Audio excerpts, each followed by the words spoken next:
What's up, fellow Guardians? Today is November 5th, 2021, and today you can find Zur in the EDZ over in the Winding Cove. Let's see what goodies he's got for us today. As always, he's got his exotic cipher, which you can use every single week in order to get a second exotic, as well as catch up on previous exotics that you haven't gotten from previous season passes. As well as his exotic engram. We'll grab this and see what we get. Active War Rig. Looks like it's a pretty good roll. Could use more recovery, but I feel like I have a better one sitting in my vault, so I'm going to delete this one. His exotic weapon for today is the Prometheus Lens. The exotic perk is called Prismatic Inferno. Fires a solar trace beam and generates a damaging heat field that grows while the weapon continues to fire. The secondary exotic perk is called Flame Refraction. Kills with this weapon return a fraction of the ammo used in a magazine from reserves, extending the beam's duration. It's also got some ornaments. I don't believe I have all of them, but look at these. This is my personal Prometheus lens. As you can see, I have the exotic catalyst, which gives it a healthy boost to stability and handling. I believe you can get it from strikes. Correct me if I'm wrong in the comments below. First exotic of the day is the Shinobu's Vow, which is a hunter exotic gauntlet. Exotic perk is called New Tricks. Improve skip grenade, and you gain an additional skip grenade charge. Skip grenade returns energy when damaging enemies.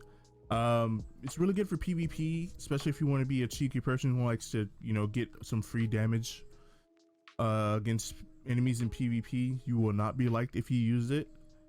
Got some decent mobility. You would want more, but it's got a healthy amount of recovery and intellect. Overall stat roll 65 is actually pretty decent.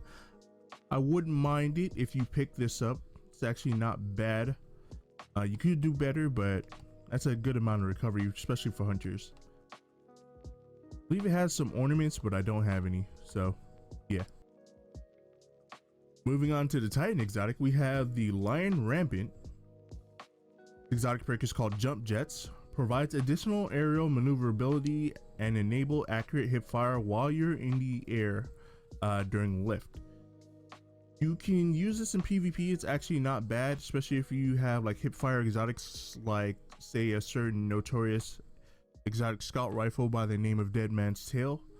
Other than that, there's really not much use for this exotic outside of jump puzzles for Titans who find themselves jump deficient or lack thereof when it comes down to hand-eye coordination when it comes down to jump puzzles. So it helped me in my flawless run of DSC. So if you don't have a pair, grab these just to fill out the collection, and then maybe grind for a better pair for whatever you feel like using it for later. For the Warlocks, we have the Crown of Tempest. The exotic perk is called Conduction Tines. Arc ability kills increase the recharge rate of your arc abilities and extend the duration of storm trance. Really good in PvP. You can make it good in PvE, except for in game. Unfortunately, regular storm trance is not that great for like GM content. You would probably, if you're gonna run arc for like a GM content or in game, you would usually want to go with a middle tree chaos reach. Other than that, these actually are not bad at all. 64 stat roll overall, and you got some decent mobility and resilience, which have started to become important, but not really important for warlocks who are of the storm variety. You got a healthy amount of recovery. You got some decent discipline, also really good for your cooldowns, and you got a healthy amount of intellect. Strength is a little bit lacking, but you can make up for that with a Radiant Light mod.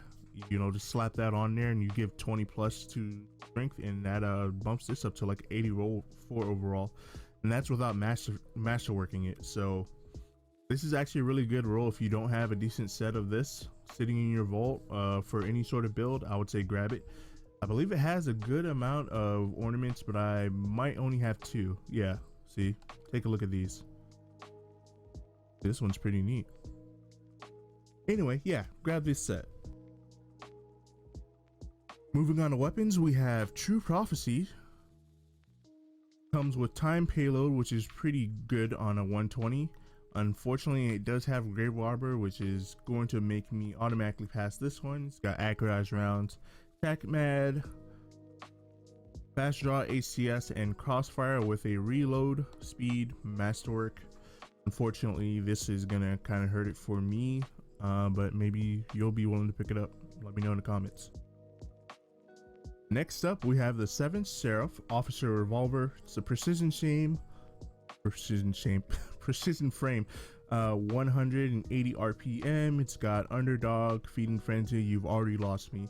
Got accurized rounds and steady rounds. Comes with hammer fours. Long story short, don't grab this. And 3-0, we got another 180 RPM hand cannon, Nature of the Beast. Got quick draw, rangefinder, accurized, hit mark, sure shot, handling speed, masterwork. You could probably pass this off for a really decent PvP weapon. PvE, pass. We got the Distant Tumulus sniper rifle. It comes with firing line, lead from gold, appended mag, alloy mag, full barrel, hammer forge, and a handling masterwork. These 2 perks are good. Unfortunately, it comes on this weapon, which is a 140 RPM. Honestly, I don't usually like to go below 90.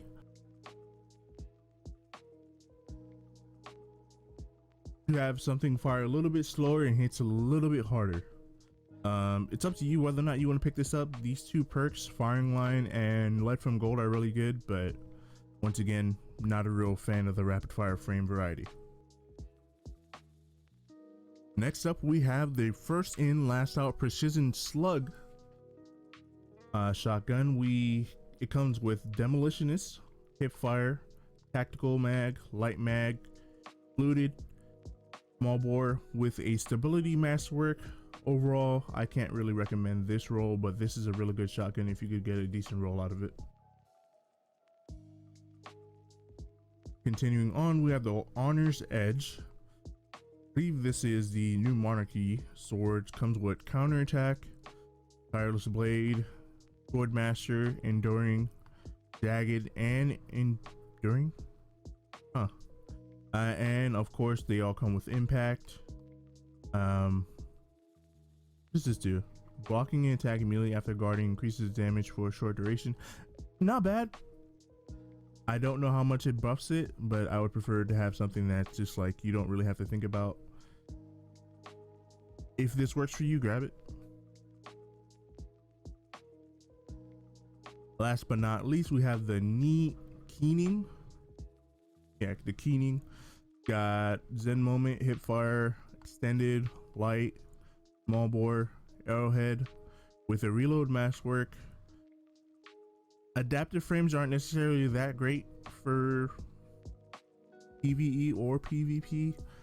If you can make this work, feel free to grab this, but I don't necessarily think too highly of these 2 perks on this weapon. This week's Xur is about the 7th Seraph armor set. Starting off with a Titan. Gauntlets aren't great. Chest piece is decent, but not great. Helmet is actually pretty good. You got 18 recovery, 18 intellect. If you don't have a helmet that matches this or is better, definitely grab this for Titans. Boots are meh. Next up, we have the Hunter set.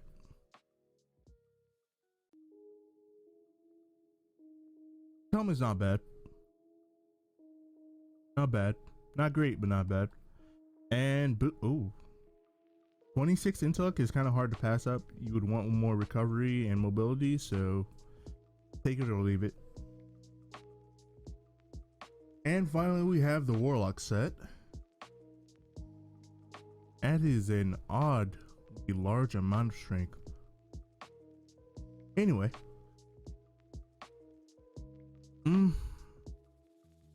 No.